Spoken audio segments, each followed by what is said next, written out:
রাজধানীর হাজারীবাগে নারী হোস্টেল থেকে ধানমন্ডি শাখার এনসিপির নারী নেত্রী জান্নাত আরা রুমির ঝুলন্ত মরদেহ উদ্ধার করা হয়েছে। আজ বৃহস্পতিবার জিগাতলা জান্নাত নারী হোস্টেলে ৫ম তলার রুম থেকে তার লাশ উদ্ধার করা হয়। বিষয়টি নিশ্চিত করে হাজারীবাগ থানার উপপরিদর্শক এসআই মোহাম্মদ কামরুজ্জামান জানান, সকালে সংবাদ পেয়ে আমরা জিগাতলা জান্নাত নারী হোস্টেলে ৫ম তলা ভবনের ৫ম তলা রুমে তার ঝুলন্ত মরদেহ দেখতে পাই। পরে তার মরদেহ উদ্ধার করা হয়। জান্নাত আরা এনসিপির ধানমন্ডি শাখার নারী নেত্রী। পারিবারিক কলহ ও হতাশা থেকে আত্মহত্যার পদক্ষেপ নিয়েছেন বলে প্রাথমিকভাবে ধারণা করছে পুলিশ। তদন্ত সাপেক্ষে আসল ঘটনা বের হবে। লাশ উদ্ধার করে মর্গে পাঠানো হয়েছে বলেও জানায় পুলিশ।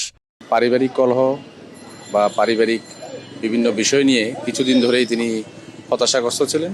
হতাশা থেকে এই ধরনের ঘটনা ঘটেছে বলে আমরা প্রাথমিকভাবে ধারণা করছি। এখন মরদেহটি আমরা ঢাকা মেডিকেলে নিয়ে যাচ্ছি, সেখানে পোস্টমর্টেম হবে। পোস্টমর্টেমের রিপোর্টটি অত্যন্ত গুরুত্বপূর্ণ এই মামলার সুরাহার ক্ষেত্রে। তো সেটি হলে পরে আমরা পরবর্তীতে আরও আপনাদেরকে অবহিত করতে পারব।